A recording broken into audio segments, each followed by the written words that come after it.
दोस्त, भगवत गीता सिर्फ एक धार्मिक किताब नहीं है, बल्कि इसमें जिंदगी को सही तरीके से जीने की बहुत सारी सीखें छुपी हुई हैं।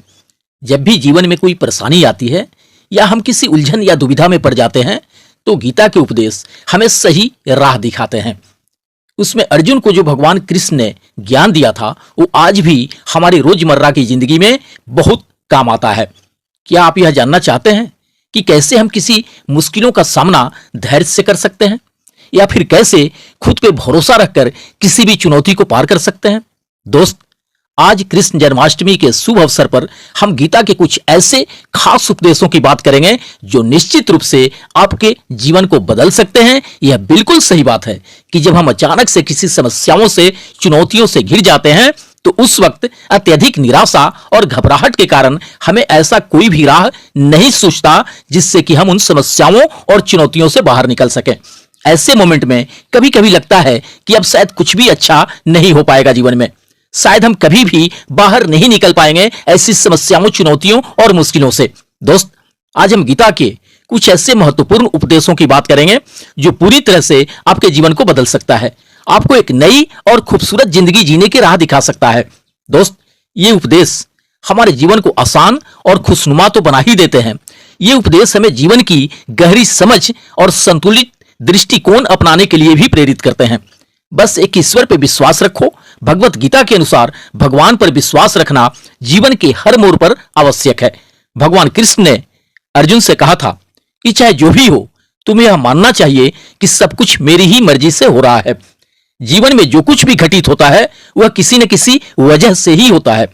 यह बात अलग है कि हर कोई उन वजहों को समझ नहीं पाता है, और वह वजह भगवान के द्वारा ही तय की गई होती है। जब हम यह विश्वास करते हैं कि ईश्वर हमारे साथ हैं और वे हमारे जीवन को सही दिशा में ले जा रहे हैं, तो हम हर परिस्थितियों का सामना धैर्य और संतुलन के साथ कर पाते हैं। यह विश्वास हमें किसी भी तरह की कठिनाइयों या मुश्किलों में बड़ी हिम्मत देता है और हमें यह महसूस करने में मदद करता है कि हम कभी भी अकेले नहीं हैं। इस विश्वास के साथ हम अपनी जिंदगी में आने वाली किसी भी चुनौती को ईश्वर की इच्छा मानकर स्वीकार कर सकते हैं और यह जान सकते हैं कि अंत में सब कुछ हमारे भले के लिए ही होगा। बस धैर्य रखो। गीता में श्री कृष्ण ने अर्जुन को समझाया है कि जीवन में धैर्य का बहुत बड़ा महत्व है। धैर्य हमें विपरीत परिस्थितियों में भी संतुलित और शांत रहने की क्षमता देता है। जब हम धैर्य से काम लेते हैं तो हमें यह समझ में आता है कि हर समस्या का समाधान समय के साथ जरूर मिलता है। धैर्य का अर्थ यह बिल्कुल भी नहीं है कि हम कुछ भी ना करें और केवल इंतजार करें, बल्कि धैर्य का अर्थ यह है कि हम कठिनाइयों का सामना करते हुए भी अपने मन को शांत रखें और सही समय के आने का इंतजार करें। धैर्य रखने से हम जल्दबाजी में गलत निर्णय लेने से बच सकते हैं। जीवन में धैर्य से हमें यह सीखने का मौका मिलता है कि हर परिस्थिति के पीछे कोई न कोई उद्देश्य जरूर छिपा होता है और हमें समय के साथ उस उद्देश्य को समझने का प्रयास करना चाहिए। धैर्य के साथ साथ सच्चाई का मार्ग अपनाना भी बड़ी जरूरी होता है। सत्य को सबसे उच्च स्थान दिया गया है। भगवान कृष्ण ने अर्जुन को सिखाया है कि सच्चाई का पालन करना न केवल जीवन में बल्कि समाज के लिए भी काफी महत्वपूर्ण है। सत्य का मार्ग अपनाने का अर्थ है कि हम हमेशा ईमानदारी से काम करें, चाहे परिस्थितियां कितनी भी कठिन क्यों ना हो। सत्य के मार्ग पर चलने से हमें आत्मविश्वास और आंतरिक शांति मिलती है। सच्चाई हमें गलतियों से बचाती है और हमें नैतिक रूप से मजबूत भी बनाती है। गीता यह भी सिखाती है कि सत्य का पालन करना हमेशा आसान नहीं होता, लेकिन अंत में यही मार्ग हमें सच्ची सफलता और संतोष दिलाता है। जब हम सत्य के साथ जीते हैं तो हमें अपने कर्मों का कोई भय नहीं होता और हम जीवन में शांति और संतुलन का अनुभव करते हैं। दोस्त, सच्चाई के साथ साथ स्वयं पर विश्वास रखना भी जरूरी होता है। हमें अपने भीतर की शक्ति पर विश्वास करना अत्यंत आवश्यक है।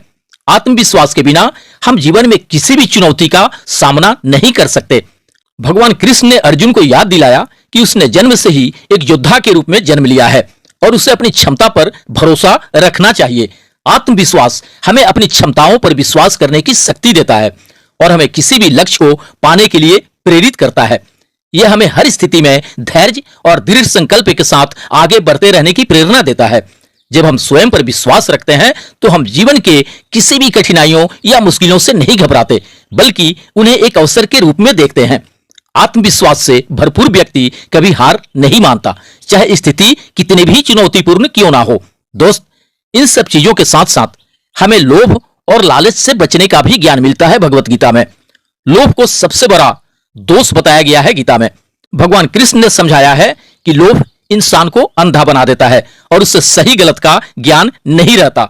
लोभ के कारण व्यक्ति नैतिक मूल्यों को भूलकर सिर्फ धन शक्ति और भौतिक सुखों की प्राप्ति के लिए भागता है।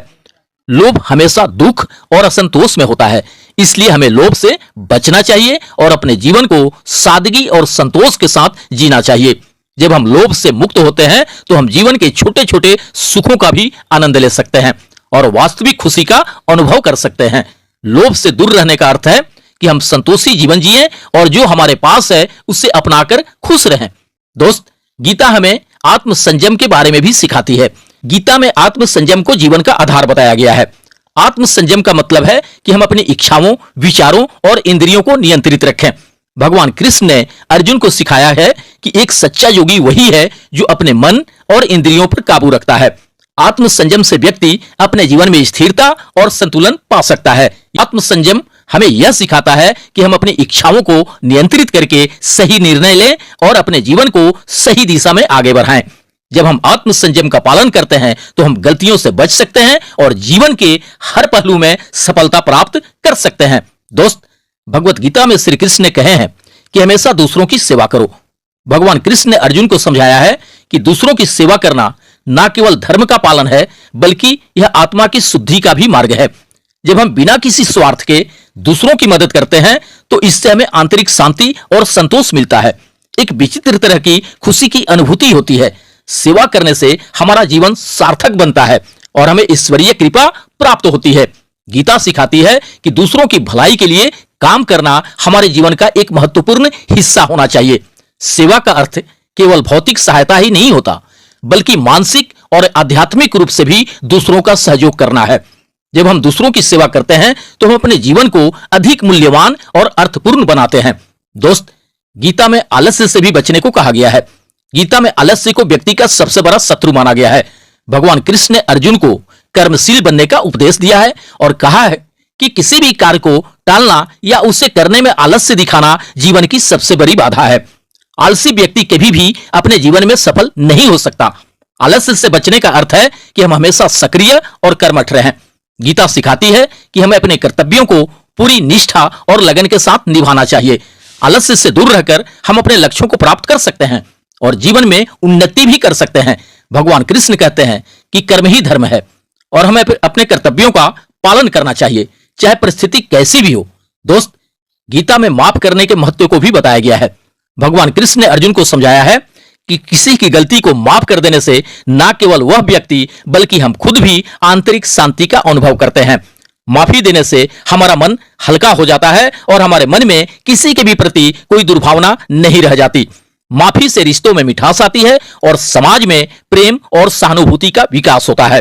गीता सिखाती है कि हमें दूसरों की गलतियों को दिल से नहीं लगाना चाहिए, बल्कि उन्हें माफ करके आगे बढ़ना चाहिए। माफ करने का अर्थ है कि हम खुद को भी गलतियों से मुक्त करते हैं और जीवन में शांति और सुख का अनुभव करते हैं। यह गुण हमें उदार, सहनशील और दयालु बनाता है।